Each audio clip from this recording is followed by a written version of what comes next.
Welcome to back my channel easy study চ্যানেলের পক্ষ থেকে আজকে ক্লাসে সকলকে আন্তরিক শুভেচ্ছা অভিনন্দন।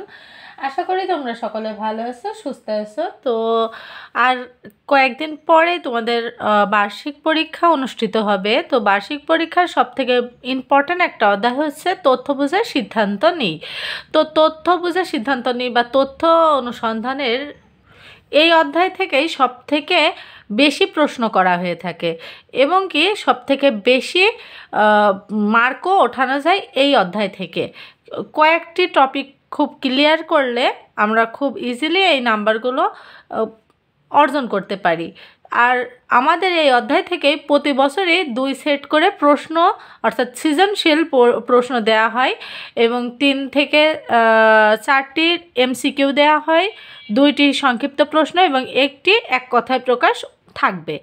তো তাহলে এই অধ্যায়টা যদি আমরা একটু ভালোভাবে করি তাহলে এখান থেকে 20 অথবা 21 মার্ক কিন্তু আমরা খুব সহজে অ্যাচিভ করতে পারবো। তো একটা অধ্যায় করে যদি আমরা 20-21 মার্ক পেয়ে যাই তাহলে কি আমাদের অত কষ্ট করা লাগে বলো?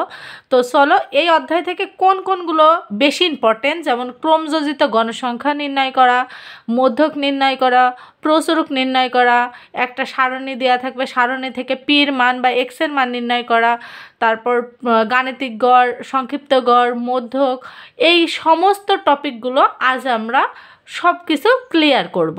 তো চলো আমরা অঙ্কগুলো দেখে আসি।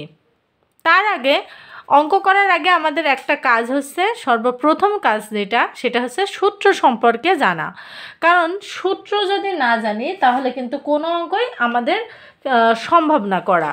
তো এই প্রতিটা অধ্যায় যেমন অঙ্ক করার আগে সূত্র জানা লাগে, তেমনই এই যে পরিসংখ্যান অর্থাৎ তথ্য বোঝার সিদ্ধান্ত নিই এই অধ্যায়টা কমপ্লিট করতে হলেও কিন্তু আগে আমাদেরকে কিছু প্রাথমিক যে সূত্র আছে সেই সূত্রগুলো সম্পর্কে জানতে হবে। তো দেখো আমি সূত্রগুলো লিখে রেখেছি। যে প্রথম সূত্রটা দিয়েছি দেখো, পরিসংখ্যানের সকল সূত্রাবলী, এটা মূলত পরিসংখ্যান বলা হয়ে থাকে এই অধ্যায়টাকে। তো এখানে 1 নম্বর সূত্রটা হচ্ছে পরিসর নির্ণয় করা। এটা কিন্তু মোস্ট ইম্পর্ট্যান্ট একটা প্রশ্ন, তোমাদের ক নম্বরে বেশিরভাগ ক্ষেত্রে দেখা যায় যে পরিসর নির্ণয় করো। তো পরিসর নির্ণয় করার ক্ষেত্রে যে কাজটি করতে হয় সেটা হচ্ছে সর্বোচ্চ সংখ্যা মাইনাস সর্বনিম্ন সংখ্যা +1। তারপরে দেখো শ্রেণী সংখ্যা নির্ণয় করতে হতে পারে। তো শ্রেণী সংখ্যা যদি নির্ণয় করতে বলে তখন কিন্তু আমরা এই সূত্রটা ইউজ করব। তো তার আগে আমাদের পরিসরটা নির্ণয় করে নিতে হবে। পরিসর ভাগ শ্রেণী ব্যবধান। শ্রেণী ব্যবধান অবশ্যই প্রশ্নে দেয়া থাকবে, আর যদি শ্রেণী ব্যবধানটা প্রশ্নে দেয়া না থাকে তো সেক্ষেত্রে তোমরা শ্রেণী ব্যবধান 5 অথবা 10 ধরে নিতে পারো, 3ও ধরা যাবে, কোনো সমস্যা নেই। অবশ্য দেয়াই থাকে, তবে যদি কোনো ক্ষেত্রে দেয়া না থাকে তোমরা তোমাদের ইচ্ছা মতো ধরে নিতে পারো।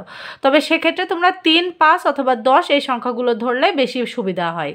তারপরে দেখো মধ্যমান নির্ণয় করতে যদি বলে তাহলে সর্বোচ্চ মান প্লাস সর্বনিম্ন মান ভাগ 2, এই সূত্রটা করলে কিন্তু অঙ্কটা হয়ে যাবে। তারপরে দেখো এখানে দিয়েছে মধ্যক। এখন তোমরা অনেকেই কনফিউজ থাকো যে মধ্যক নির্ণয় করব কোনটা দিয়ে। অনেক স্কুলের টিচাররা এই সূত্রটা ফলো করে মধ্যক নির্ণয় করায়। অনেক জায়গায় কিছু অঙ্ক দেখবা তোমরা, এই যে চূড়ান্ত সাজেশন যে গাইডটা কিনেছো, চূড়ান্ত সাজেশনের এই গাইডেও দেখবা বেশ কিছু জায়গায় এই সূত্রটা দিয়ে অঙ্ক করানো আছে, কিছু জায়গায় এই সূত্রটা দিয়ে করা আছে। তো তোমরা অনেক কনফিউশনে আছো যে কোন সূত্রটা করলে অঙ্কটা সঠিক হবে বা কোন সূত্রটাই করা উচিত। তো এখানে দেখো আমি সুন্দরভাবে লিখে দিয়েছি যে মধ্যক যদি জোড় সংখ্যার মাঝে নির্ণয় করতে হয়, অর্থাৎ যদি 5টি সংখ্যা দেয়া থাকে তাহলে সেটা বেজোড়, আর যদি 6টি সংখ্যা দেয়া থাকে তাহলে তো সেটা জোড়, তাই না? তো 6টি সংখ্যার মাঝে যদি তোমাদের বলে কখনো যে মধ্যক নির্ণয় করো, তখন তোমরা করবে যে জোড়ের সূত্রটা ফলো করবে, n/2 তম পদ প্লাস n/2 + 1 তম পদের মান ভাগ 2। তো এখন এই যে n/2 তম পদ, এটা অনেকেই হয়তো বুঝতে পারছো না, তো আমি একটু পরে যখন অঙ্ক করাবো তখন কিন্তু তোমরা এটা বুঝতে পারবে। তো এখন জাস্ট সূত্রগুলো একটু দেখে নাও। তারপরে দেখো মধ্যক, মধ্যক যদি বেজোড় হয় তো বেজোড়ের ক্ষেত্রে সূত্রটা হবে n+1/2তম পদের মান। তারপরে দেখো মধ্যক নির্ণয়, মধ্যক নির্ণয় এটা কিন্তু যদি জোড় অথবা বেজোড় কোনো কিছুই উল্লেখ না থাকে বা কোনো সৃজনশীল প্রশ্নে যদি তোমাদের মধ্যক নির্ণয় করতে বলে তাহলে কিন্তু অবশ্যই এই সূত্রটা ফলো করে করতে হবে যে L+n/2/fc গুণ h/fm।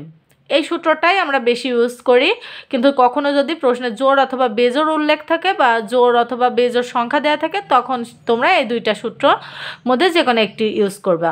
তারপরে দেখো প্রচুরক, প্রচুরক নির্ণয় করতে বললে কিন্তু এই একটাই সূত্র প্রচুরকের L+f1/f1+f2 গুণ h।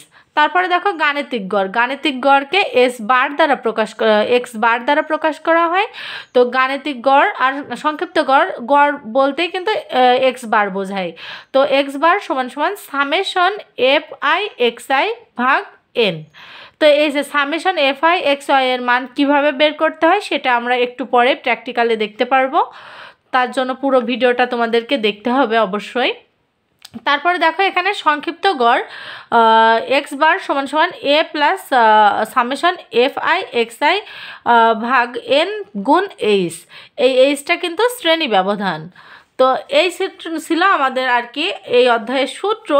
এই সূত্রগুলো যারা জানো আগে থেকে তাদের জন্য তো খুবই ভালো, যারা জানো না অবশ্যই এখান থেকে ভালোভাবে পড়ে নেবে, কারণ সূত্র ছাড়া কিন্তু কোনো অঙ্কই সম্ভব নয়। তো চলো আমরা এবার অঙ্কগুলো দেখে আসি। তো প্রথম যে টপিকটা তোমাদের বেশি আসে ক নম্বরে, যে ক্রমযোজিত গণসংখ্যা সারণী তৈরি করো বা ক্রমযোজিত গণসংখ্যা নির্ণয় করো। তো এই যে আমি তোমাদের ক্রমযোজিত গণসংখ্যার একটা সারণী করে রেখেছি। এখানে তোমাদের প্রশ্নটা কেমন আসবে দেখো, এখানে আমি প্রশ্নটাও করে রেখেছি। এই যে প্রশ্নটা এমন থাকবে, একটা উদ্দীপক দেয়া থাকবে, ঠিক এই সিস্টেমেরই একটা অন্য কোনো সংখ্যা দেয়া থাকবে। তো সেখানে ক নম্বরের প্রশ্ন থাকবে ক্রমযোজিত গণসংখ্যা সারণী তৈরি করো। তো ক্রমযোজিত গণসংখ্যা সারণীটা আমি অনেক আগেও করিয়েছি, কিন্তু অনেকে হয়তো সেই ভিডিওগুলো দেখোনি বা বুঝতে পারোনি, তাই আজ আমি আবারও দেখাচ্ছি। তো এখানে আমাদের প্রথমে কাজ হচ্ছে যে কয়টি শ্রেণী সংখ্যা থাকবে সে কয়টি আমরা ছক কেটে নেব। নেওয়ার পরে দেখো আড়াআড়ি কিন্তু তিনটে ছক কাটতে হবে, একটা হচ্ছে শ্রেণী ব্যাপ্তি, একটা হচ্ছে গণসংখ্যা, একটা ক্রমযোজিত গণসংখ্যা। তো এই যে এই দুইটা শ্রেণী সংখ্যা মূলত আমাদের প্রশ্নেই দেয়া থাকবে। দেখো এখানে এই যে শ্রেণী ব্যাপ্তির মানটা দেয়া আছে, আবার গণসংখ্যার মানটাও দেয়া আছে, এখান থেকেই কিন্তু আমি উঠিয়ে নিয়েছি। তো এখানে আমাদের প্রথম যে কাজটা, সেই প্রথম কাজটা হচ্ছে দেখো এখানে কি করতে হবে, আগে 5 আছে না, এই যে প্রথমে গণসংখ্যা 5, তো এখানে আমরা এই 5টাই বসিয়ে নেব। প্রথমে গণসংখ্যা যেটা থাকবে সেটাই কিন্তু আমাদেরকে বসিয়ে নিতে হবে। তারপরে দেখো কি করব, তারপরে এই যে এই 5 আর এই 6 যোগ করব। 5 আর 6 যোগ করলে কত হয় 11। তারপরে এই 11 আর 7 আমরা যোগ করব। 11 আর 7 যদি আমরা যোগ করি তো দেখো আমাদের কি আসে, 11 যোগ 7, তো তাহলে আমাদের 18 আসবে। এখানে আমরা আবার 18 দিয়ে দেবো। এবার 18 আর 4 যদি আমরা যোগ করি তাহলে দেখো আমাদের কত আসছে, এই যে 18 আর 4 কিন্তু যোগ করলে 22 আসছে। তো এখন অনেকে হয়তো ভাবতে পারো যে ম্যাম এই সিম্পল যোগগুলো আপনার আবার ক্যালকুলেটর ইউজ করা লাগছে কেন, এগুলো তো হাতে হাতেই করা যায়। হ্যাঁ আমি জানি হাতে হাতে করা যায়, কিন্তু এখানে যদি 1 নাম্বারেরও একটু আকপেস হয়ে যায় তাহলে কিন্তু অঙ্কটা আর মিলবে না। তো সেই ক্ষেত্রে তোমাদের অবশ্যই ক্যালকুলেটর ইউজ করতে হবে, আর যারা ইউজ না করলে পারো তাদের তো অবশ্য খুবই ভালো। তো এখানে আমাদের এই যে 25 আর 3 যোগ করলে আমাদের 22 আর 3 যোগ করলে 25 আসছে। তো এখন আমাদের কাজ কি দেখো, এখন আমাদের কাজ হচ্ছে এই যে গণসংখ্যা সারণী, এই গণসংখ্যা সারণীটা পুরো যোগ করতে হবে। তো যোগ করে আমরা দেখব এখানে কত আসে, এখানে যেই মানটা আসবে সেই মানটা যদি এখানকার মানের সাথে মিলে যায় তাহলে অঙ্কটা হয়েছে, আর যদি না মেলে তাহলে আমাদের অঙ্কটা কোথাও না কোথাও ভুল হয়েছে। তো এখানে দেখো আমরা কি করি, এখানে প্রথমে আছে 5 নিলাম, তারপরে 6 আছে 6 নিলাম, তারপরে 7 আছে তাই 7 যোগ করব, তারপর 4, তারপর 3, তো এখানে দেখো আমাদের এই যে 25, এখানে কিন্তু 25 চলে এসেছে। তাহলে দেখো আমাদের এই যে গণসংখ্যার যে মোট যোগফল, গণসংখ্যার মোট যোগফলকে n দ্বারা প্রকাশ করা হয়। তো n এর মান এসেছে 25, আর আমাদের ক্রমযোজিত গণসংখ্যার সর্বশেষ নাম্বারটাও এসেছে 25, তাহলে অঙ্কটা আমাদের সঠিক হয়েছে। আশা করি তোমরা বুঝতে পেরেছো। আর এই প্রশ্নটা কিন্তু হয়েছে কি হয়নি তোমরা পরীক্ষার হল থেকেই বুঝতে পারবে। যদি এখানে এই এনের মানটা যা আসবে এখানে লাস্টেও সেই একই মান আসে তাহলে অঙ্কটা হয়েছে। আর যদি কোথায় 1 অথবা 2-এরও একটু আকপেস থাকে তাহলে কিন্তু অঙ্কটা হয়নি। প্রথমে তোমরা কি করবে, এই গণসংখ্যাটা দেওয়া থাকবে, তো গণসংখ্যা প্রথমে যে সংখ্যাটা আছে সেই সংখ্যাটা বসিয়ে নেবে। নেওয়ার পরে এই যে আড়াআড়ি যোগ করে দেবে, এই যে এইটা আর এটা যোগ করবে, তারপর এটা আর এটা যোগ করবে, করে যা আসবে এখানে বসাবে। আবার এখানে এইটা আর এটা যোগ করবে, যোগ করে যা আসবে এটা বসাবে।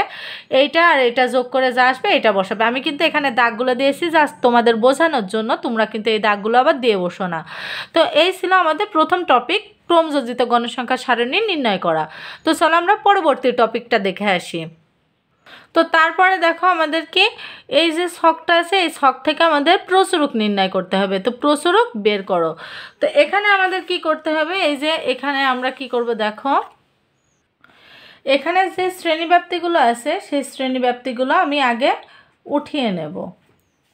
তো তারপরে দেখো এখানে আছে 50 থেকে 54, তারপরে আছে 55 থেকে 59, 60 থেকে 64, 64 থেকে 69, 70 থেকে 74।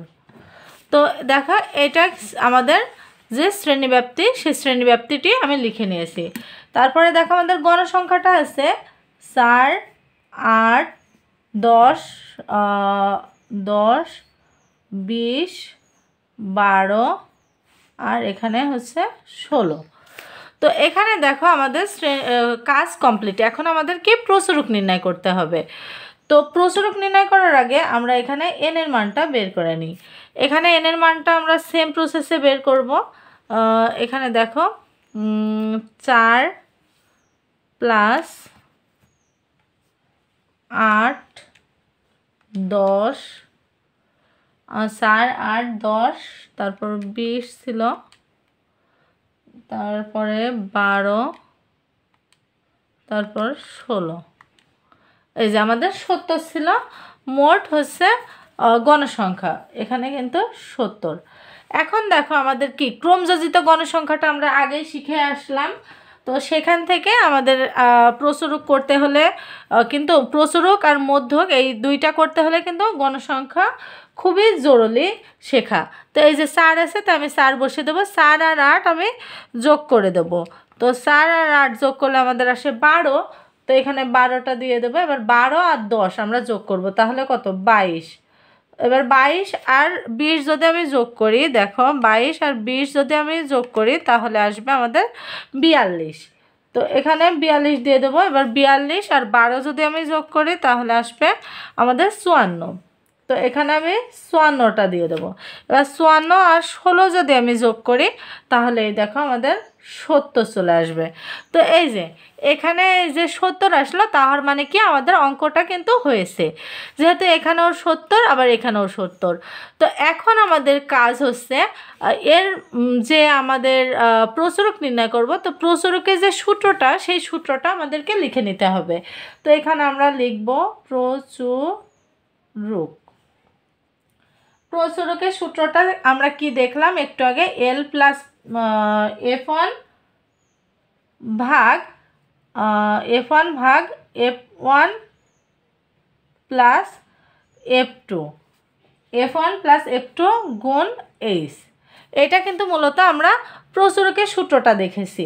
তো এখানে আমি এক সাইডে একটু দাগ টেনে তোমাদের একটু বোঝানোর জন্য এখানে লিখে দিচ্ছি। অবশ্য তোমরাও এটা পরীক্ষার হলেও লিখতে পারো, তাহলে তোমাদের অঙ্কটা করতেও সুবিধা হবে, আবার স্যার ম্যাডামদের বুঝতেও সুবিধা হবে। তো সেক্ষেত্রে তোমরা ফুল মার্কস পাওয়ার একটা সম্ভাবনা আছে। তো এই যে এই সূত্র থেকে যেগুলো আমি নিয়েছি সেইগুলো আমি এক সাইডে লিখে নিলাম যাতে আমি এখান থেকে বের করতে পারি। তো এখন তোমাদের কাজ হচ্ছে এই গণসংখ্যার মাঝে সব থেকে বেশি আছে কোন সংখ্যাটা, মানে সর্বাধিক উচ্চমান কোনটা। সর্বাধিক উচ্চমান অবশ্যই এখানে 20 আছে। তো এটাই তাহলে আমাদের কি মধ্যক শ্রেণী অর্থাৎ প্রচুরক শ্রেণীর ঘর। তো এখানে যে এর গণসংখ্যায় অবস্থিত যে শ্রেণীব্যাপ্তিতে সেই শ্রেণীব্যাপ্তির সর্বনিম্ন মানটা হচ্ছে এল এর মান। এই যে 20 হচ্ছে গণসংখ্যার সর্বাধিক, এটা প্রচুরক শ্রেণী। তো প্রচুরক শ্রেণীর সর্বনিম্ন মানটা হচ্ছে 60। তো তো এখানে এই যে এল এর মানটা হচ্ছে 60। তাহলে আমরা এল এর মান কিভাবে নির্ণয় করছি আশা করি বোঝা গিয়েছে।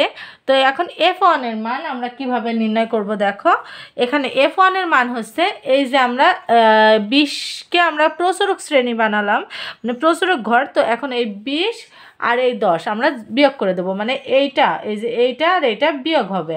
তো তাহলে এখানে দেখো F1 এর মান এই যে 20 মাইনাস 10, তাহলে এখানে কত আসবে দেখো, এখানে কিন্তু 10 আসবে। তারপর এবার F2 এর মান, F2 এর মান হচ্ছে এই যে এই 20 আর 12টা বিয়োগ করব, 20 আর 12 বিয়োগ করব, অর্থাৎ প্রচুরক ঘর মাইনাস নিচের ঘরটা। তাহলে এখন তোমাদের মাঝে অনেকের হয়তো এটা সমস্যা হতে পারে যে ম্যাম আমি পরীক্ষার হলে কিভাবে মনে রাখবো যে F1 এর মান আগের ঘর হবে না পরের ঘর হবে। তো এক্ষেত্রে একটা শর্ট ট্রিক্স আছে, ট্রিক্সটা হচ্ছে এমন, আমরা যদি 1 2 গুনতে যাই তাহলে কি 1 আগে আসে 2 পরে আসে, তাই না? তো 1 যেহেতু আগে আসে তাহলে আগের ঘরটা হচ্ছে F1 এর মান, আর 2 যেহেতু পরে আসে তাহলে এই যে প্রচুরক ঘরের পরের ঘরটাই হচ্ছে F2 এর মান। এভাবেও কিন্তু আমি মনে রাখতাম, আর আমার স্টুডেন্টদেরকেও আমি এভাবেই পড়াই। তোমাদের যে যেমনভাবে মনে রাখতে পারো সেভাবে মনে রাখবে, কোনো সমস্যা নেই। তো এখানে আমি দাগ দিয়ে বুঝিয়ে দিলাম তোমাদের। এখানে এবার এইচ এর মানটা আমি কিভাবে পাবো দেখো, এইচ এর মানটা মূলত এখান থেকে এই যে শ্রেণীব্যাপ্তির যে ব্যবধানটা সেটাই। এ দেখো 45 থেকে 49-এর ভিতরে পার্থক্য কত, তো এই যে 45, 46, 47, 48, 49, 50, তো 6 হয়ে যাচ্ছে 50 ধরলে, তাহলে এই যে 45, 46, 47, 48, 49, তাহলে 5 ব্যবধান হচ্ছে। এখন তোমাদের এক্ষেত্রে যে সমস্যাটা হয় সেই সমস্যাটা হচ্ছে তোমরা এই 45টা যে এখানে আছে 45টা তোমরা ধরো না, না ধরে 46 থেকে শুরু করো, সেক্ষেত্রে 4 হয়ে যায় না 6 হয়ে যায়। তো অবশ্যই 45টা ধরতে হবে, আবার 49টাও ধরতে হবে, ধরে কিন্তু ব্যবধানটা নির্ণয় করতে হবে। তো এখানে আমরা সবগুলোর মান আগে থেকে বের করে নিলাম, এখন আমরা এগুলো ক্যালকুলেশন করে দিলে আমাদের অঙ্ক কমপ্লিট হয়ে যাবে। তো F1 এর মান কত, F1 এর মান 10, আর F2 এখানে আমরা 10 দিয়ে দেবো, প্লাস F2 এর মান 8, এখানে ব্যবধান 5। তো এখানে দেখো 60 প্লাস এখানে 10, আর এখানে আমাদের কত 18, আর এখানে আমাদের 5। তো এখন আমরা যদি এটা দেখো আমরা কি করি, এই যে 10 ভাগ 18 গুণ 5, তো এটা এভাবে এই যে তাহলে আসলে কত দেখো, প্রথমে আমরা 10 ভাগ 18 করেছি, তারপরে যেটা এসেছে তার সাথে আমরা 5কে গুণ করেছি, এই যে পাশে গুণ আছে তাই 5কে গুণ করলাম, গুণ করার পরে আমাদের এসেছে 2.77, তো 2.77 এসেছে, তো এখানে আমরা 2.77 লিখে দেব। তো এইটার সাথে যেহেতু 60 যোগ আকারে আছে তো আমরা এখানে যোগ 60 লিখব। তো এখানে 60 করলে 62.77 আসছে। তো এখানে এই যে 62.77 আসছে, তো দশমিকের পরে 3-এর বেশি হলে কিন্তু আমরা পরের সংখ্যাটা নিতে পারি। তো এখানে আমাদের তাহলে 63 হচ্ছে প্রচুরক। এই যে আমাদের অঙ্কটা কত সহজে হয়ে গেল প্রচুরক নির্ণয় করাটা। তো প্রচুরক নির্ণয় করাটা আশা করি আর কখনোই ভুল হবে না। তো চলো আমরা পরের যে মোস্ট ইম্পর্টেন্ট যে টপিকটা আছে সেই টপিকটা নিয়ে আলোচনা করি। এবার আসছি আমরা গাণিতিক গড় নির্ণয় করা নিয়ে। তো এখন গাণিতিক গড় নির্ণয় করার ক্ষেত্রে আমি একটা ছক থেকে এইগুলো উঠিয়ে নিয়েছি। তো ছকটা তোমরা যে কোনো একটা ছক নিতেই পারো, কোনো সমস্যা নেই। আমি এখানে আমার মন মতো একটা ছক থেকে উঠিয়ে নিয়েছি। তো ছককে তোমরা যখন ছকটা টানবে যে কয়টি ছক থাকবে সেই কয়টি ছক টানতে হবে। টানার পরে দেখো আমি আড়াআড়ি কিন্তু 4টি ছক টেনেছি, একটা হচ্ছে শ্রেণীব্যাপ্তি, একটা মধ্যমান, একটা গণসংখ্যা, আর একটা হচ্ছে FI XY, অর্থাৎ শ্রেণীব্যাপ্তি এবং গণসংখ্যা এবং মধ্যমানের মধ্যে যে গুণটা সেই গুণটা বসাতে হবে। তো এখানে দেখো এই যে আমাদের শ্রেণীব্যাপ্তি যে কয়টা ছিল সবগুলো বসিয়েছি, আর এই গণসংখ্যাটা তো অবশ্যই আমাদের প্রশ্নে দেয়াই থাকবে, তো গণসংখ্যাটা ওখান থেকে বের করেছি। তো এখন তোমাদের এই যে এইটা আর এটা আমি এই মানটা অর্থাৎ মধ্যমানটা আমি পেলাম কোনতে, তাই না? তোমাদের কিন্তু এটা প্রশ্ন হতে পারে যে মধ্যমানটা পেলাম কোথা থেকে। তো মধ্যমানটা পাওয়ার জন্য আমাদের কি করতে হবে দেখো, প্রথমে এই যে এখানে 25 থেকে 34 আছে, তো এখানে 25 যোগ 34 দিয়ে নেব আর ভাগ 2। তো 25 যোগ 34 ভাগ 2 এখন আমরা যদি করি তো দেখো আমাদের আসছে কত, এই যে 25 যোগ 34 আর ভাগ 2, তাহলে আসছে দেখো 29.5। এই যে আমাদের এইটা আসছে 29.5। এই যে এখানে 29.5 এসেছে, দেখো এখানেও কিন্তু 29.5 এসেছে। তাহলে কি বোঝা যায়নি যে আমরা প্রথমটা আর শেষেরটা মানে এই যে 25 আর 34 যোগ করব, করার পরে 2 দিয়ে ভাগ দেব, ভাগ দিলে যে মানটা আসবে সেই মানটাই মূলত আমাদের মধ্যমান। তারপরে তুমি যদি বলো যে ম্যাম আমি এইটার মধ্যমান বের করব, তাহলে কিন্তু এই যে 55 প্লাস 54 করতে হবে, করার পরে 2 দিয়ে ভাগ দিতে হবে। এই যে 55 দেখো এখানে আমরা নিলাম 55 যোগ 64 ভাগ 2। তো এখানে দেখো 59.5, দেখো 59.5 চলে এসেছে। তো এই যে এই মানগুলো আমি পেলাম, এই মানগুলো কিন্তু সবই আমি এই প্রসেসেই বের করেছি, যে এইটা আর এটা যোগ করেছি, করার পরে 2 দিয়ে ভাগ দিয়েছি, দেওয়ার পরে যে মানগুলো এসেছে সেই মানগুলো এখানে পেয়ে গিয়েছি। তো এখন কথা হচ্ছে এই যে মধ্যমানকে FI দ্বারা প্রকাশ করা হয় আর গণসংখ্যাকে মধ্যমানকে XI দ্বারা প্রকাশ করা হয় এবং গণসংখ্যাকে FI দ্বারা প্রকাশ করা হয়। তো এখানে এই যে FI আর XI মানে হচ্ছে এই যে গণসংখ্যা আর মধ্যমানের গুণফলকে বোঝায়। তো এখন এই 29.5কে যদি আমি 5 দ্বারা গুণ করি তাহলে দেখো কত আসে, এখানে 29.5 গুণ 5। তো এখানে দেখো আমাদের আসছে 147.5। তো এই যে 147.5 আমাদের পেয়ে গেছি। তারপরে দেখো এখানে আমরা পাচ্ছি, এখানে আবারও আমরা 39.5 গুণ আমরা 10 পাবো, 10 নিলাম, তাহলে এখানে দেখো 395, এখানে 395 কিন্তু আমরা পেয়ে যাই। তো এই যে এইভাবে আমি এই কলাম আর এই কলাম আমরা গুণ করে দিয়েছি, দেওয়ার পরে দেখো আমরা সবগুলো মানই কিন্তু পেয়ে গিয়েছি। আর এটা আমি আগে থেকে করে রেখেছি যাতে তোমাদের একটু বেশি সময় নিয়ে আমি বোঝাতে পারি, এবং কি তোমাদের এই সবগুলো যদি আমি এই ক্লাসে এসে বোঝাই তাহলে কিন্তু অনেক সময় লাগে, আর পরীক্ষা যেহেতু আর কিছুদিন বাকি আছে, তো এত সময় নিয়ে মোবাইল ইউজ করতে কোনো গার্জেনই দেবে না, যার কারণে আমি আগে থেকে এগুলো কমপ্লিট করে রেখেছি। তো এখন দেখো এই যে এন এর মানটা আমি বের করেছি, গণসংখ্যার মোট যোগফলটাকে আর কি এন এর মান বলে। তো গণসংখ্যার মোট যোগফলটা আমি বের করে দিয়েছি, আর এই যে FI XY এর মানটা পেলাম কোথা থেকে বলো তো, এইগুলো আমি সবগুলো যোগ করে দিয়েছি। তো এইগুলো সবগুলো যোগফলই হচ্ছে 6190। তো এই ছিল আমাদের FI XY এর মান। তো এখন গাণিতিক গড়টা আমি বের করব। গাণিতিক গড় বের করার সূত্রটা কি বলো তো? গাণিতিক গড় বের করার আমরা কিন্তু সূত্রটা দেখেছিলাম। এখানে গাণিতিক বানানটা একটু ভুল হয়ে গেছে। গাণিতিক গড়টার সূত্র ছিল গাণিতিক গড় সমান, এখানে x বার সমান সমান আমাদের ছিল 1/n গুণ সামেশন FI XI। তো এটা ছিল মূলত আমাদের গাণিতিক গড় বের করার সূত্র। তো এখন এই 1টা তো এর সাথে গুণ হয়, তো এখন গুণ করলে আমরা যা আছে তা ফিরে পাই। তো এই যে আমরা এভাবেও লিখতে পারি, কোনো সমস্যা নেই। তো এখানে দেখো এই যে সামেশন FI XI এর মান কত, এই যে 6190, আমি ওই মানটা বসে দিলাম। আর এন এর মানটা কত দেখো, এন এর মানটা আমাদের ছিল 100। তো এখানে আমরা যদি আমরা ভাগ দিয়ে দিই, দেখো এই যে 6190 ভাগ 100, তাহলে দেখো আমরা কত আসে 61.9। এই যে 61.9, এটাই কিন্তু আমাদের ছিল গাণিতিক গড়ের যে অ্যান্সারটা, সেই অ্যান্সারটা আমরা পেয়ে গিয়েছি। তো এই ছিল আমাদের গাণিতিক গড় বের করার সহজ পদ্ধতি। তো তোমাদের কেমন লাগছে ক্লাসটা, আর ক্লাসটা তোমরা বুঝতে পারছো কি অবশ্যই কমেন্ট করে জানিও। এখন চলো আমরা নতুন আর একটা টপিক দেখি, পির মান নির্ণয় করাটা। এই যে এই অঙ্কটা আমি কিছুদিন আগে তোমাদেরকে সাজেশন হিসেবে দিয়েছিলাম, তো তোমরা অনেকেই সেখানে কমেন্ট করেছো, ম্যাম আমি কিভাবে পির মান বের করব বা পির মান কিভাবে বের করতে হয় এটা তো জানি না, কখনো শিখিনি। তো এখানে তোমাদের পির মানও আসতে পারে, এক্স এর মানও আসতে পারে, এর মানও আসতে পারে। এটা কিন্তু যে কোনো একটা সংখ্যা বা যে কোনো একটা তোমাদের দিয়ে দিতে পারে, এ এক্স পি এটা দিতে পারে, কোনো সমস্যা নেই। তো নিয়ম একই থাকবে, যেটাই বের করতে বলুক নিয়ম একই থাকবে।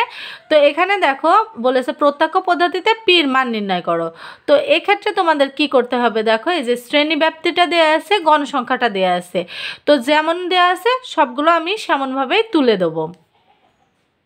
তো এখানে দেখো আমি ওই যে শ্রেণী ব্যাপ্তি ছিল সেই শ্রেণী ব্যাপ্তি থেকে আমি উঠিয়ে নিয়ে এসেছি। তো এখন যদি আমি 0 আর 20 যোগ করি তাহলে যোগফল আমাদের 20ই থেকে যায়। তো 20 আর যদি 2 মধ্যমানকে কি প্রথম রাশি যোগ দ্বিতীয় রাশি ভাগ 2, তো তাহলে এখানে যদি আমরা 2 দিয়ে ভাগ দিই তাহলে আমরা কি 20-এর অর্ধেক হচ্ছে 10। তারপরে এখানে 20 আর 40 যদি আমরা যোগ করি, তো 20 আর 40 যোগ করলে আমাদের 60 আসবে, 60-এর অর্ধেক হচ্ছে 30, তো এখানে আমাদের 30 আসবে। তারপর এখানে 40 আর 60 যদি আমরা যোগ করি তাহলে আমাদের 100 আসবে, 100কে আমরা যদি 2 দ্বারা ভাগ দিই তাহলে আমাদের 50 আসবে। তো দেখো এখানে 20-20 করে বাড়ছে, তো এইগুলো আমাদের আর করার কোনো প্রয়োজন নেই, যেহেতু 20-20 করে বাড়ছে তাই 20-20 করে আমরা বাড়িয়ে দিলাম। তো এখন আমাদের কি করতে হবে, এই যে এফ আই এক্স ওয়াই এর মানটা বের করতে হবে। এটা আর এটা গুণ করবে, এটা আর এটা গুণ করবে, এটা আর এটা গুণ করব। তো এখানে 7 10-এ কত, 7 10-এ 70, এই যে 11 দিয়ে যদি 30-কে গুণ করি তাহলে 30 গুণ 11 আমাদের আসবে 330। তো এখানে আমাদের আসবে 330, আর এখানে এই যে 50-কে যদি আমরা পি দ্বারা গুণ করি তাহলে অবশ্যই 50 পি থাকবে, কারণ পি তো আর কোনো সংখ্যা না, তাই না, এটা একটা রাশি। তো এটা আমরা দিয়ে দিলাম। এবার 9-কে যদি আমরা 70 দ্বারা গুণ করি তো কত আসে দেখো, 9-কে 70 দ্বারা গুণ করলে আমাদের আসে এই যে 630 আসে। তো এখানে আমরা 630 বসিয়ে নেব।